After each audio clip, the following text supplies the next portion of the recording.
মোহাম্মদ বলো তো কি হয়েছে? মোহাম্মদ সাল্লাল্লাহু আলাইহি সাল্লাম বলেন, আমি গারে হিরাই ছিলাম, কে আমাকে এসে চেপে ধরে বলল পড়ো।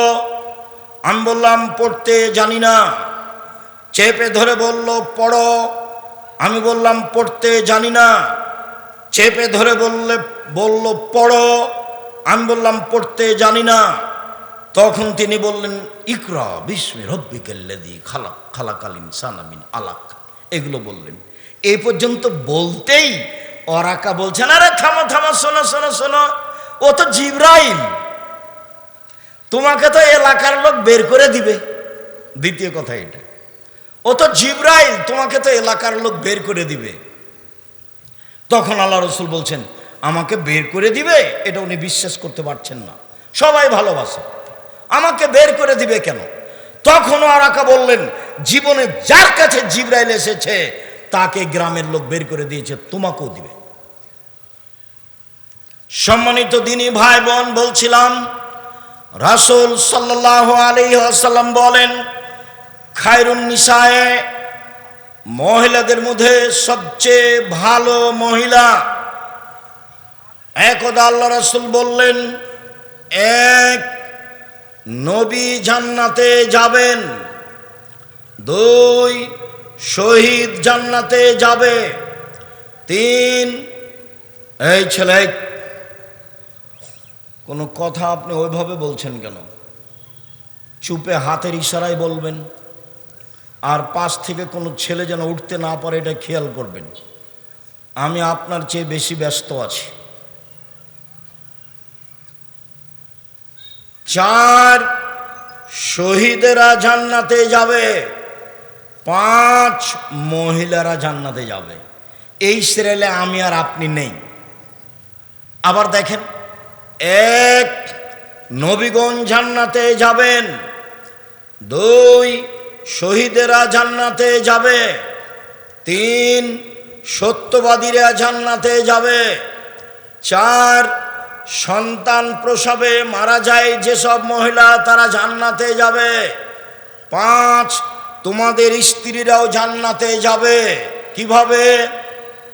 এক, স্বামীর সাথে প্রেম বিনিময় ভালোবাসায় আগ্রহী যারা, দুই, বেশি সন্তান দিতে পারে যারা, তিন, একটু স্বামীর সাথে গন্ডগোল হলে হাত ধরে বলে, যতক্ষণ পর্যন্ত আপনি আমার উপরে সন্তুষ্ট না হবেন ততক্ষণ পর্যন্ত আমি খাদ্য খাবো না। জান্নাতি নারী এরা। এই কথা মুহাম্মদ সাল্লাল্লাহু আলাইহি সাল্লাম বলেন। এতে আমাদের ব্যক্তিগত কোনো হাত নেই। রাসূল সাল্লাল্লাহু আলাইহি সাল্লাম বলেন, ইব্রাহিম আলাইহিস সালাম তার স্ত্রী সারাকে নিয়ে এক এলাকা পার হচ্ছিলেন। ইব্রাহিম আলাইহিস সালাম বললেন, সারা, তোমাকে যদি কেউ জিজ্ঞাসা করে এইটা কে, তুমি বলিও এইটা আমার ভাই। কেন? আমি তোমার কথা বলে দিয়েছি, তুমি আমার বোন, তুমি আমাকে মিথ্যুক প্রমাণ করো না সারা। সারা, মনে রেখো, এই মাঠের ওপরে দুইজন মুসলমান, আমি আর তুমি, এই হিসেবে আমরা ভাই বোন বটে। কৌশল করে ইব্রাহিম আলাইহিস সালাম তার স্ত্রীকে রক্ষা করতে পারলেন না। তার স্ত্রীকে বললেন, স্বৈরাচারী শাসক তোমাকে ডেকেছে, তুমি যাও। সারা স্বৈরাচারী শাসকের ঘরে ঢুকলেন। ঘরে ঢুকতেই স্বৈরাচারী শাসক দাঁড়িয়ে হাতটা তার দিকে আগিয়েছে। তখন সারা বলছেন, থামেন, আগে ওযু হবে, 2 রাকাত সালাত হবে, তারপরে কোনো কথা। সারা ওযু করলেন, 2 রাকাত সালাত আদায় করলেন, তারপরে বলছেন, আল্লাহুম্মা, হে আল্লাহ, ইন কুনতু আমানতু বিকা ওয়া বিরাসূলিকা, আমি যদি তোমাকে আল্লাহ বলে মেনে নিয়ে থাকি, আমি যদি তোমার নবী ইব্রাহিমকে নবী বলে মেনে নিয়ে থাকি, ওয়া হাসানতু ইল্লা ফারজি, আমার লজ্জা স্থানকে আমার স্বামী ছাড়া জিন্দগিতে কাউকে ব্যবহার করতে না দিয়ে থাকি, ফালা তুসাল্লিত আলাল কাফেরা, এই নির্জনে কাফের যেন আমার গায়ে হাত লাগাতে না পারে। দিনী বোন শোনেন, নিরাশা হবেন না। এক, আমি তোমাকে মেনে নিয়েছি আল্লাহ বলে। দুই, আমি ইব্রাহিমকে নবী বলে মেনে নিয়েছি, আমি বলি না যে ইব্রাহিম আমার স্বামী, এই কথা পরে। আমি বলছি ইব্রাহিম নবী। 3, জিন্দেগিতে আমি কোনোদিন জেনায় লিপ্ত হইনি। এই কথা 3টা যদি সত্য হয় তাহলে এ যেন আমার নির্জনে গায়ে হাত লাগাতে না পারে। কথা শেষই হয়নি, অজ্ঞান হয়ে পড়ে গেছে। আপনি মহিলা মানুষ, আপনার একটু সাহস হয় না? তো আপনার দেবরের সাথে ভাসুরের সাথে কত গল্প, কি দিয়ে আল্লাহ কথা কবুল করবেন? স্বামী যখন থাকে না তখন কত গল্প, আপনার কি দিয়ে কথা কবুল হবে? কথা যে আপনার কবুল হবে তার কিছু পথঘাট তো থাকতে হবে। সম্মানিত দিনী ভাই ও বোন, ইব্রাহিম আলাইহিস সালাম তার স্ত্রী বাচ্চাকে রেখে দিলেন ওয়াজাহুমাইন্দা দাওহাতা, স্ত্রী বাচ্চাকে রেখে দিলেন ছোট পাকুড় গাছের নিচে। ফকা জামজামা, জমজম কূপের উপরে। ফিয়াল আল মসজিদে, মসজিদের পাশে। তখন মসজিদ নেই, রেখে দিয়ে তিনি হাঁটছেন। পিছনে পিছনে হাজেরা বলছেন, ইয়া ইব্রাহিম আইনা তাজহাব, ইব্রাহিম আপনি কোথায় যাচ্ছেন? ইয়া ইব্রাহিম আইনা তাজহাব, আপনি কোথায় যাচ্ছেন? অতাত্রকুনা বিহাজাল ওয়াদি আল্লাযী লাইসা ফি ইনশাল্লাহ শাই, আপনি আমাকে ছেড়ে যাচ্ছেন এমন একটা উপত্যকায় যেখানে মানুষজন তো নেই, নেই ঘাস পাতাও নেই। ওয়াজালা লা ইয়ালতাফিতু ইলাইহা, স্বামী তার দিকে তাকাচ্ছেন না। ওয়াকালাত যালিকা মিরারান, তিনি বারবার বলছেন, ইব্রাহিম আপনি কোথায় যাচ্ছেন? এই উপত্যকা আমাকে ছেড়ে যাচ্ছেন। একবারও যখন লক্ষ্য করলেন না, নিরুপায় হয়ে স্ত্রী বলছেন, আপনি কি আল্লাহর অনুমতিতে চলে যাচ্ছেন? আল্লাহ কি আপনাকে এইভাবে চলে যেতে বলেছেন? আরে আপনি আমাকে কিছু বলবেন তো, তুমি থাকো কোনো সমস্যা নেই, আল্লাহ তোমাকে দেখবে, এরকম কিছু আপনি আমাকে বলবেন না? আমাকে রেখে একটা দুধের বাচ্চা সহ চলে যাচ্ছেন, আপনাকে কি আল্লাহ এভাবে চলে যেতে বলেছেন? তখন ইব্রাহিম আলাইহিস সালাম বলছেন, নাম, হ্যাঁ, হ্যাঁ ছাড়া কোনো শব্দ নাই ওখানে। যখন বললেন হ্যাঁ, তখন স্ত্রী বলছেন, ফালাইজাইনাল্লাহু তাআলা, আচ্ছা ঠিক আছে আপনি চলে যান, আল্লাহ আমাকে ধ্বংস করবেন না। একটু আগিয়ে গিয়ে ইব্রাহিম আলাইহিস সালাম সানিয়া পাহাড়ের কাছে গিয়ে কেবলামুখী হাত তুলে বলছেন, রব্বানা ইন্নী আসকানতু মিন যুরিয়াতি বিওয়াদিন গায়রি যি যারইন ইনদা বাইতিকাল মুহাররাম, হে আমার প্রতিপালক, আমার পরিবারের কিছু অংশ রেখে দিলাম তোমার কাবা ঘরের পাশে, যেখানে মানুষজন তো নেই, নেই ঘাস পাতাও নেই। একটু আগে স্ত্রী যা বললেন স্বামী তাই বলছেন। একটু আগে স্ত্রী বললেন, ইব্রাহিম আপনি আমাকে ছেড়ে কোথায় যাচ্ছেন, যেখানে মানুষজন তো নেই, নেই ঘাস পাতাও নেই। এবার ইব্রাহিম আলাইহিস সালাম আল্লাহর দরবারে হাত তুলে বলছেন কিবলামুখী হয়ে, আল্লাহ আমার পরিবারের কিছু অংশ রেখে দিলাম তোমার কাবা ঘরের পাশে, যেখানে মানুষজন তো নেই, নেই ঘাস পাতাও নেই। কিভাবে বাঁচবে সেটা আমি জানি না, কিভাবে থাকবে খাবে সেটা আমি জানি না। তুমি বলেছ, তোমার আদেশ পালনার্থে আমি রেখে চলে গেলাম। উভয় কাকে বলে? ঈমান যত বেশি হবে পাপ তত কম হবে, ঈমান যত কম হবে পাপ তত বেশি হবে। ঈমান দিয়ে পাপ ঠেকানো যায়, এরই নাম ঈমান। বিপদে পড়ে হাত তুলে দোয়া করবেন, এর চেয়ে বড় বিপদ কি হতে পারে? দুধের বাচ্চা স্ত্রীকে রেখে চলে যেতে হবে, কথা বলাও নিষেধ, কথা বলাও যাবে না। চিন্তা করো না, থাকো, একদিন আসবো, দেখা সাক্ষাৎ হবে, কোনো কথা নেই। ওইভাবে রেখে চলে যাচ্ছেন। ভালোবাসার অভাব ছিল না, একটু দূরে গিয়ে হাত তুলে দোয়া করছেন। হাত তুলে দোয়া আমরা তুলে দিনি, নামাজের পরে সবাই মিলে হাত তুলে দোয়া করা সত্য সত্যই বিদআত। হাত তুলে দোয়া করা ব্যক্তিগত ব্যাপার। কত হাদিস আপনার সামনে পেশ করলাম, প্রায় 35টা হাদিস পেশ করেছি হাত তুলে দোয়া করার। 14টা না 16টা স্থান উল্লেখ করেছি হাত তুলে দোয়া করার। তার মধ্যে একটা আছে, হাত তুলে দোয়া করলে আল্লাহ খালি হাত ফিরিয়ে দিতে লজ্জা পায়। আপনার হাত দুটি খালি ফিরিয়ে দিবেন, আল্লাহ লজ্জা হয়। আমি কেমনে ফিরিয়ে দিই? এই জন্য আপনি হাত তুলে দোয়া করবেন। চাওয়ার প্রয়োজন আছে, দুই চোখের পানি ঝরবে, হাত এইভাবে উঠে থাকবে, নয় এইভাবে উঠে থাকবে, অঝোর নয়নে বলবেন আমাকে সন্তান দিতেই হবে। তুমি আজিজ পরাক্রমশালী, তোমাকে কেউ ঠেকাতে পারে না। আমার কোনো সন্তান নেই, তুমি সন্তান আমাকে দিয়ে দিলে তোমার কেউ বিচার করতে পারবে না। আমার ছেলেকে যদি তুমি আলবানি করে দাও তাহলে তোমার বিচার কেউ করতে পারবে না। তুমি আজিজ পরাক্রমশালী, তোমার কোনো অংশীদার নেই, লা শারিকা লাহু, তার কোনো শরিক নেই। আমার একটা বাড়ি গাড়ি টাঙ্গাইল শহরে, আপনার নওগাঁ শহরে, ঢাকা শহরে করে দাও, আমি গভীর রাতে হাত তুলে তোমার দরবারে বলছি, আপনি এভাবে বলতে শিখুন। আপনার কথা শোনার জন্য আল্লাহ তাআলা প্রতীক্ষমান আছেন। রাতের 3 ভাগের 2 ভাগ পার হলে আল্লাহ সপ্তম আকাশ থেকে প্রথম আকাশে নেমে এসে বলেন, পৃথিবীর মানুষ তোমরা কিছু বলো কি আমাকে? বলো না, আমি তোমাদের কথা শুনবো। তোমরা কিছু চাও না কি? চাও না, আমি দিব। তোমরা কি আমার কাছে ক্ষমা চাও? আমি ক্ষমা করে দিব। অন্য ঘটনা, ইবলিস এসে বলছে, ইবলিস আল্লাহর কাছে যখন আসলো, আল্লাহ বললেন ইবলিস আদমকে মেনে নাও। ইবলিস বলল কেমনে মানি? ও হচ্ছে মাটির তৈরি, আমি হচ্ছি আগুনের তৈরি, কেমনে মানি? মানা যায় না।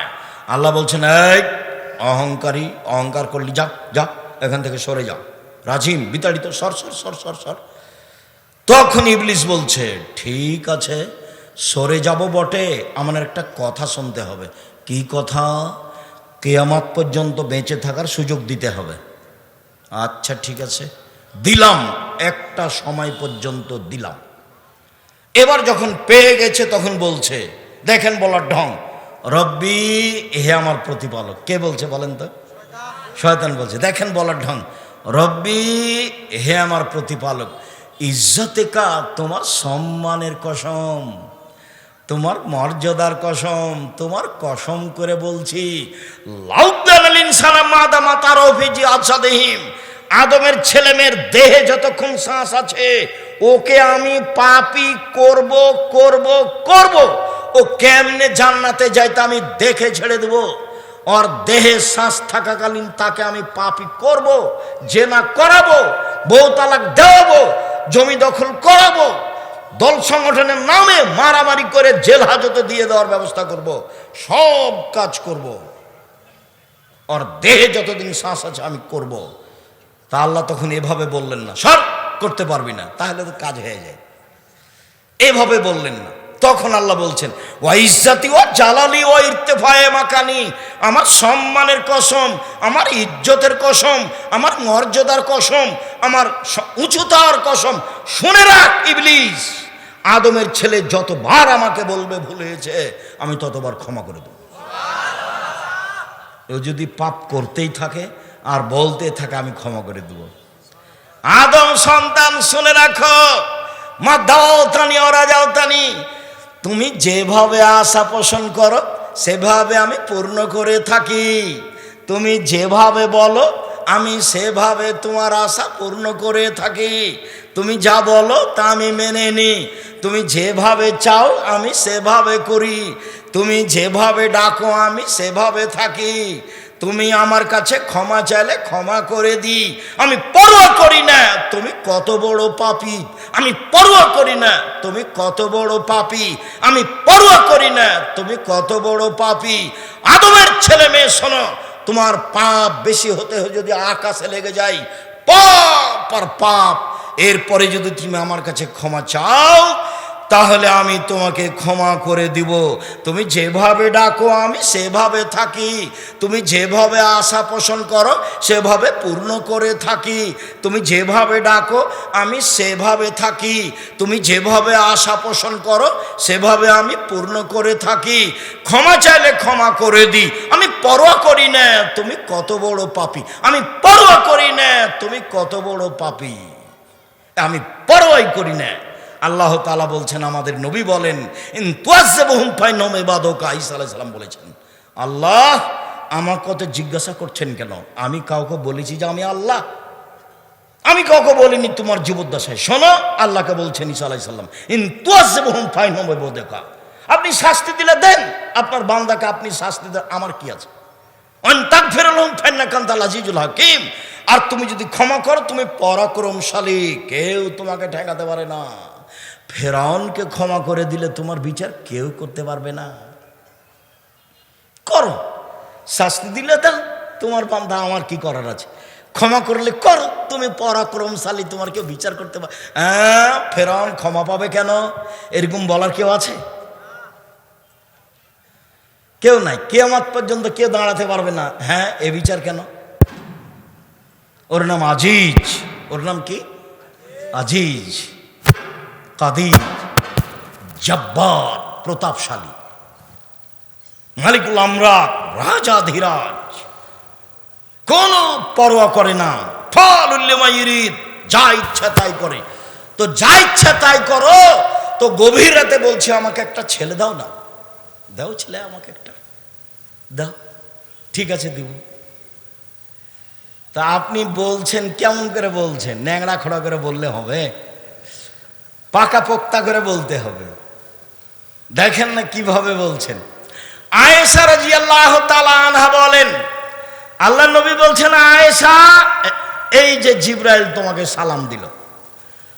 তখন আয়েশা বলছেন, ওয়া আলাইহিস সালাম ওয়া রাহমাতুল্লাহি ওয়া বারাকাতুহু, জিবরাইল কো সালাম, তার উপরে শান্তি। আপনি তো দেখতে পান, আমরা তো দেখতে পাই না। আপনি তো দেখতে পান, কোথায় জিবরাইল? আমরা তো দেখতে পাই। এক বিছানে তিনজন, জিবরাইল আলাইহিস সালাম, মুহাম্মদ সাল্লাল্লাহু আলাইহি সাল্লাম এবং আয়েশা রাদিয়াল্লাহু, এক বিছানে, এক ল্যাপের নিচে তিনজন। কিন্তু আয়েশা দেখতে পান না জিবরাইল কোথায়। অথচ আল্লাহ রাসূল বলছেন, আয়েশা, এই যে জিবরাইল, হাজা জিবরাইল, এই যে জিবরাইল তোমাকে সালাম দিল। এখন আয়েশা নিরুপায় বলছেন যে আপনি তো দেখতে পান, আমরা তো দেখতে পাই না। মানুষ জিবরাইলকে দেখতে পাবে না, নবীরা পায় না। মানুষের এই চক্ষু, এই ক্ষমতা জিবরাইলকে দেখতে পারবে না। আর জিবরাইল মানুষের সাথে সরাসরি কথা বলেন না, আল্লাহ তো বলেনই না, নবীদের সাথে বলেন। সম্মানিত দিনী ভাই বোন, মহিলা মানুষের সম্মান অনেক বেশি। আল্লাহ রাসূল বলেন, পৃথিবীর মহিলা শুনে রেখো, কোন পিতা যদি দুইটা মেয়ের লালন পালন করে, দুইটা বড় হওয়া পর্যন্ত, বিবাহ হওয়া পর্যন্ত, আমি মুহাম্মদ সাল্লাল্লাহু আলাইহি সাল্লাম এবং মেয়ের পিতা একসাথে জান্নাতে থাকবো। এইভাবে আঙ্গুল দুটি জমা করে দেখালেন। তারপরে তিনি বললেন, পৃথিবীর মানুষ শুনে রেখো, কেউ যদি তিনটা মেয়ের লালন পালন করে, এক, আল্লাহ মহন্না মেয়েদের বিদ্যা শিখিয়ে দেয়, দুই, আদাবাহুন্না মেয়েদের শিষ্টাচার শিখিয়ে দেয়, তিন, আহসানা ইলাইহিন্না তাদের সাথে ভালো আচরণ করে, তাহলে মেয়ে তিনটি বিচারের মাঠে বাপের জন্য জাহান্নাম থেকে অন্তরাল হয়ে যাবে। এইভাবে অন্তরাল হবে।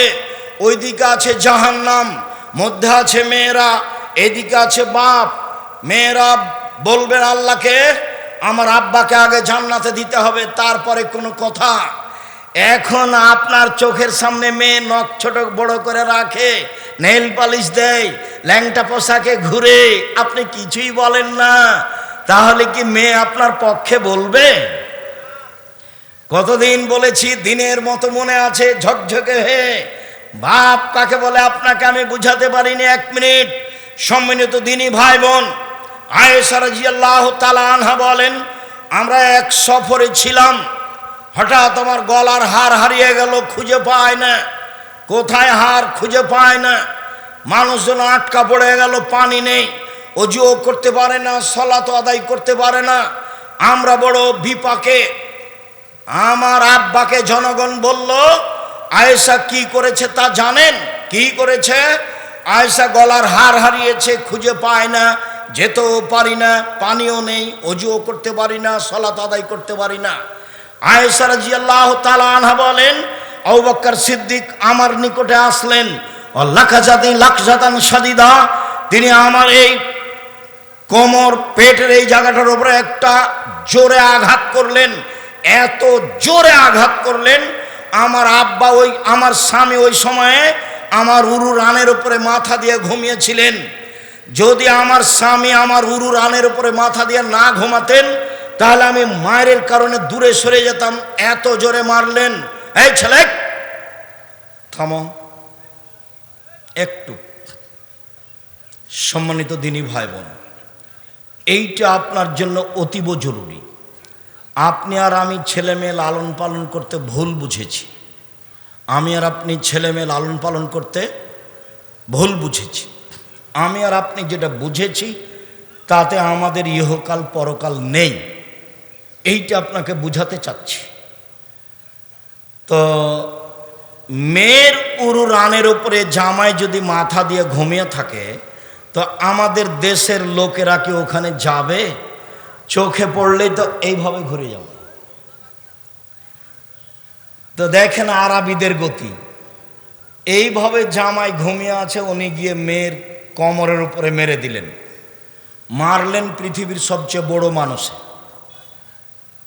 মারলেন পৃথিবীর সবচেয়ে বড় মহিলাকে, মারলেন সবচেয়ে বড় মানুষের সামনে, মারলেন হাত দিয়ে, মারলেন বিবাহদারী মেয়েকে, মারলেন পূর্ণ যুবতী মেয়েকে, মারলেন খোলা মাঠে, মারলেন দিন দুপুরে, মারলেন প্রায় 1400 মানুষের সামনে।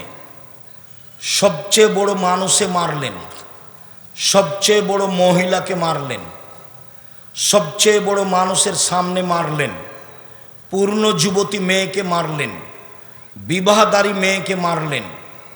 এত বড় বাপে এত বড় বেটিকে এইভাবে মেরে দিলেন। আর আমার মেয়েটার নখ বড় আছে, আমি কিছুই বলতে পারলাম না, তখনও আমি বাপ। ভুল হিসাব। আপনার মতো বাপের বেঁচে থাকার প্রয়োজন নেই। আপনার ছেলে মেয়ে এতিম হয়ে গেলে জামিয়া সালাফে দেখবে ইনশাআল্লাহ 500 এতিম অসহায় ছেলে মেয়ে আছে। কালকে যদি আরো 500 গিয়ে যোগ হয় সমস্যা নেই, আলহামদুলিল্লাহ। আল্লাহর অনেক দয়া, আল্লাহর অনেক দয়া। 500 অসহায় ছেলে মেয়ে এতিম আছে, কালকে যদি আরো 500 গিয়ে যোগ হয় কোনো সমস্যা নেই, আলহামদুলিল্লাহ। সম্মানিত দিনী ভাই বোন, বলছিলাম মহিলারা 5টা জিনিস করলে জান্নাতের সব দরজা খোলা। 5 ওয়াক্ত সালাত, রমজানের সিয়াম, স্বামীকে মেনে চলা, জেনায় লিপ্ত না হওয়া। সম্মানিত দিনী ভাই বোন, পরিবার সুন্দর করে দেখতে হবে। আগামী বৃহস্পতিবার, সোমবার, বৃহস্পতিবার, শুক্রবার জামিয়া সালাফিয়া যাব ইনশাআল্লাহ। সবাই যে ইনশাআল্লাহ বললেন না, একটু হালকা হলো, চেষ্টা করেন। 2, যেসব বই পুস্তক আছে আমার পক্ষ থেকে আল ইতিসাম পত্রিকা একটা ফ্রি আছে, আমি কিনে আপনাদের ফ্রি দিচ্ছি 50টা প্রশ্নের উত্তরের কারণে। ওদিকে একটা কিনবেন আর একটা আমার পক্ষ থেকে ফ্রি। 3, জামিয়া সালাফে ভর্তির তারিখ 1 জানুয়ারি, ডিসেম্বরে ফরম 1 জানুয়ারি। সম্মানিত দিনী ভাই বোন, আগামী বৃহস্পতিবার, শুক্রবার আসেন, বিষয়ভিত্তিক বক্তব্য হবে। আজকে সবাই বই পুস্তক আমার হাতের বামে আছে, দেখেন সলাতের নামাজের উপরে আমার বইটা আছে কিনা। আমি চেষ্টা করেছি সঠিকভাবে সলাত নামাজটা শিখিয়ে দাও। দোয়ার বই আছে নাকি, আদর্শ পরিবার, আদর্শ নারী, আর আল ইতিসাম পত্রিকা। কেউ খালি হাতে যাবেন না। আর আমার দিনী বোনদের জন্য আদর্শ নারী, আদর্শ পরিবার, কয়েকটা জিজ্ঞাসা। আমার হাতের বাম দিক থেকে সবাই বই পুস্তক নেবেন। তাহাজ্জুদ সালাত কি 8 রাকাত? জি, তাহাজ্জুদ সালাত 8 রাকাত। 4 রাকাত সালাত আদায়ের পর কি কোনো ভিন্ন দোয়া আছে? ভিন্ন দোয়া নেই। তবে তাসবিহ তাহলিল জিকির আজকার বসে থেকে করবেন, হাত তুলে দোয়া করবেন, আপনার ব্যক্তিগত ব্যাপার।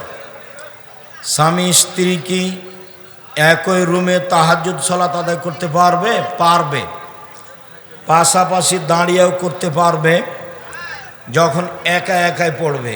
আর জামাত করলে স্বামী আগে থাকবে, স্ত্রী পিছনে থাকবে। অন্ধকারে কি তাহাজ্জুদ সালাত আদায় করতে হয়? অন্ধকারেই করা ভালো। আয়েশা রাদিয়াল্লাহু তাআলা বলেন, আল্লাহ নবী যে ঘরে তাহাজ্জুদ পড়ছিলেন সে ঘরে বাতি ছিল না, ল্যাম্প হারিকেন ছিল না। কোনো নির্দিষ্ট সময়ে স্বামী স্ত্রী মেলামেশা করলে কি ছেলে সন্তান পাওয়া যাবে? কোনো নির্ধারিত সময় নেই, কোনো নির্ধারিত সময় নেই। যখন আপনি সুবিধা মনে করেন তখনই মিলনে যাবেন, আর কান্নাকাটি করে আল্লাহর কাছে চাইতে হবে। মুয়াজ্জিন আজান একামত এমাম হতে পারবে কি? মুয়াজ্জিন আজান দিতে পারবে, মুয়াজ্জিন এমামও হতে পারবে, কোনো সমস্যা নেই। আল্লাহ রাসূল বললেন, দুইজন থাকলে একজন আজান দিবে আর দুইজনের বড়জন এমামতি করবে। তখন তিনি বলেননি যে একজন আজান আর একজন একামত। এমাম বললেন যে একজন আজান দিবে আর বড়জন এমামতি করবে। তো বড়জনই হয়তো আজান দিয়েছে, বড়জনই এমামতি করবে, সমস্যা নেই। মাহফিলের আয়োজন করার জন্য রাস্তায় দাঁড়িয়ে পথে পথচারীদের থামিয়ে টাকা আদায় করা যাবে কি? জি না, এই প্রথা বন্ধ করতে হবে। এইভাবে টাকা আদায় করা যাবে না। সূরা নিসার 85 নম্বর আয়াত দিয়ে ভোট দেওয়ার দলিল পেশ করছে, এটার সত্যতা জানতে চাই। নির্বাচন তো রাসূলের যুগে ছিল না, তো এটা হবে কি দিয়ে? আল্লাহুস সামাদ, লা ইলাহা ইল্লা আনতা সুবহানাকা ইন্নী কুনতু মিনাজ জালিমিন। ওস্তাজি, কেউ আপনার প্রতিষ্ঠানে জমি দান করলে সেটা আপনার নামে দলিল করতে হবে। কেউ কেউ মনে করে ওটা তার অপবাদ আমার উপরে। আল্লাহ তাকে মাফ করুক, মরলেই জাহান্নামের মতো পা পেটে, ওটা আমাকে জিজ্ঞাসা করেন না। আর কত জমি, প্রায় 100 বিঘা জমি রূপগঞ্জে, প্রায় 60-70 বিঘা জমি তানোরে, প্রায় 50 বিঘা জমি রাজশাহীতে, প্রায় 12 বিঘা জমি ময়মনসিংহে, প্রায় 10-12 বিঘা জমি কুষ্টিয়ায়, প্রায় 5-6 বিঘা জমি ঝিনাইদহে, প্রায় 10-12 বিঘা জমি ফেনীতে, প্রায় 7-8 বিঘা জমি এতে চট্টগ্রামে, শহরে 2-3টা বড় বড় জমি। তো এত জমি আমার নামে করে নিব? তোমার স্বভাবটা খানে এত দুর্বল, তোমার কি হবে সেটা আমার খালি ভয়, যে তোমার কি হবে। কেন তুমি না জেনে মন্তব্য করতে গেলে? নেবরাস সরকার অনুমোদিত ফাউন্ডেশন, সব জমি নেবরাসের নামে রেজিস্ট্রি হয়। এখন আমি বেঁচে আছি, আমি সভাপতি, আমি মরে গেলে যে সভাপতি হবে তারই নাম থাকবে। নেবরাস একটা অলাভজনক ফাউন্ডেশন, তো ওতে তো মানুষ লাগবে, না হলে ওইটা কি দিয়ে দাঁড়াবে? তো ওতে একটা সভাপতি আছে, সেক্রেটারি আছে। সভাপতি হলাম আমি, আর সেক্রেটারি হলো আমার ছোট ভাই মোস্তফা কামাল, বরিশালে থাকে, বরিশাল জামিয়া সালাফে দেখাশোনা করে। তা আমি যখন মারা যাব সেখানে আর একজন লোক আসবে ইনশাআল্লাহ। তখন আপনারা বলবেন ওরই নামে সব জমি, কি হবে তখন? আল্লাহ আপনাকে হেফাজত করুক। সকলে মক্তবে আসার জন্য মসজিদের মাইকে, সকালে মক্তবে আসার জন্য মসজিদের মাইকে ডাকা যাবে কি? যাবে, সমস্যা নেই, শিক্ষার জন্য। তবে মৃত্যু সংবাদ দেওয়া যাবে না, হারানো বিজ্ঞপ্তি দেওয়া যাবে না। রিয়া আর নাস কিভাবে দূর করব? মানুষকে লোক দেখানো কাজ। বেঁচে থাকো, চেষ্টা করো, কাউকে তুচ্ছ মনে করিও না। কাউকে দেখে একবারে কথা না বলে অহংকার করে চলে যায় না, তাহলেই হবে। লোক দেখানো ইবাদতের মনোভাব সৃষ্টি হয়। বেঁচে থাকো, ইবাদত যেভাবে করছিলে সেভাবে করতে থাকবে। কেউ ঢুকলে পরিবর্তন করিও না। অন্তরের হিংসা এবং অহংকার দূর করার উপায়, রাতে কান্নাকাটি করো। হিংসা চলেই আসে, হিংসা খুব খারাপ জিনিস। আমার জীবনে দুটা স্বাদ, মানুষের প্রতিশোধ নিব না, আর মানুষের পিছে পড়ব না, কারো বদনাম করব না। জনাব, ভুল হলে মাফ করবেন।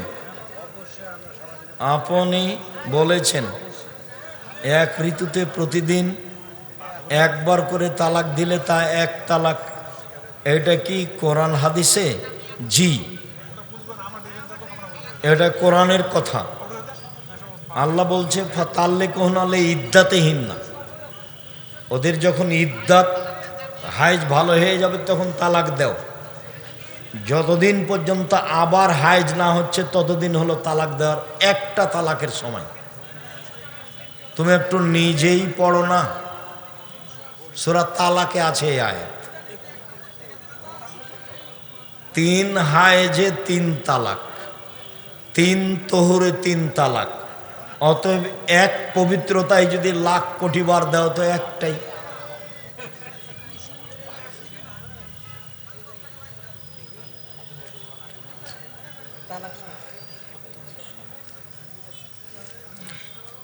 ইসলাম গণতন্ত্রকে স্বীকৃতি দেয়। এনায়েতুল্লাহ আব্বাসী, ডক্টর জাকির, এক শ্রেণীর আহলে হাদিস দাবিদার, তারা বলেন আপনিও আপনার ছেলেগণ কোরআন অস্বীকারী। আমরা সংগঠন মানি না। সংগঠন মানে তোমার বদনাম করে জীবন হারাবো? সংগঠন না মানলে কি হয়? কোরআন অস্বীকার করে। কোরআনের সংগঠনের কথা বলেছে। তুমি যদি সত্যি লিখে থাকো তাহলে কেউ তোমাকে বলেছে, পরের না পরের দেনা বাঘ মেরেছে ঝলসা কানা, পরের কথাই চলে, ইহকাল হারায় না পরকাল হারায় না। আর আমি আব্দুর রাজ্জাক বিন ইউসুফ, আমার নামে কথা বললে খুব হিসাব করে বলো। 1 মিনিটের জন্য আমি জাতির কাছে কোনোদিন নত হইনি, 1 মিনিটের জন্য। তুমি তো বহু দূরের কথা, তোমার নেতা তো বহু দূরের কথা, তোমার হুজুরকে আমি ধত্তবে রাখিনি আমার জীবনে। আমার জীবনে আমি কোনোদিন কারোর বদনামে যাই না, প্রতিশোধ নিই না। এক ছেলে এক মেয়ে বড় হয়ে মারা গেছে, তাদের কি এখন আকিকা দিতে হবে? 7 দিন পার হয়ে গেলে আকিকা নেই, এটাই চূড়ান্ত। 7 দিনের আগে মারা গেলে আকিকা নেই, 7 দিন পার হলে আকিকা নেই। গরু দিয়ে আকিকা চলে না, ওঁট দিয়ে চলে না, আকিকার জন্য দাঁত লাগে না, আধা মরা ছাগল হলেও হবে। সব ঠিকঠাক লাগে কুরবানিতে। আকিকা আর কুরবানি এক নয়। আকিকা হচ্ছে বাপের জিম্মেদারি, আর কুরবানি হচ্ছে নেকির কাজ। আকিকা হলো দিতেই হবে, আর কুরবানি হলো দেওয়া ভালো। দুটো কি সমান? কুরবানি হলো দেওয়া ভালো, আর আকিকা হলো দিতেই হবে। কুরবানির পশু সুন্দর ঝকঝকে মোটা তাজা, আর আকিকা ভালো ঝকঝকে কানা ল্যাংড়া খোড়া মরবে, এটা হলি হলো। গ্রামে গ্রামে মহিলা মানুষ দ্বারা চুল বাছা এবং মাথার চুল বিক্রয় করা হারাম, পুরা হারাম। এইভাবে চুল তোলাও যাবে না, এইভাবে চুল বিক্রি করাও যাবে না।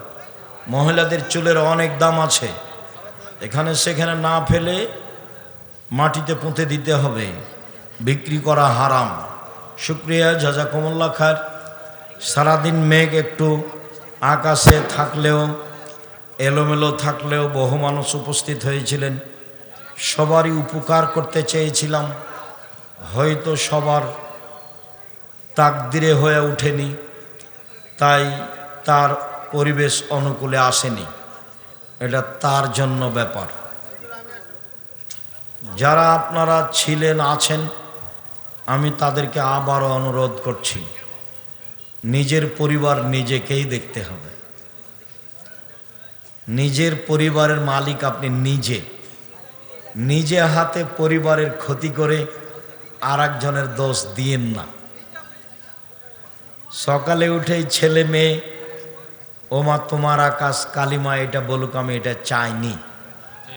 জামিয়া সালাফিয়া দেশে আছে, আরও প্রতিষ্ঠান আছে, প্রয়োজনে আল্লাহ সাহায্যে আছেন। সময়ের গতিতে বাংলাদেশের প্রত্যেকটা বড় জেলায় জামিয়া সালাফে গড়ব ইনশাল্লাহ, আর দেশ জুড়ে মক্তব চালু করবো ইনশাল্লাহ। সঠিক আকীদায় সঠিকভাবে কোরআন হাদিসের খিদমতের জন্য এক পায়ে দাঁড়িয়ে প্রস্তুত রয়েছি। আল্লাহকে বলছি, তুমি ভুল ত্রুটি মাফ করো। আমাদের ভুল দিয়ে জামিয়া সালাফের ক্ষতি হয় না যেন, আমাদের ক্ষতি হয় না যেন, জাতির ক্ষতি হয় না যেন।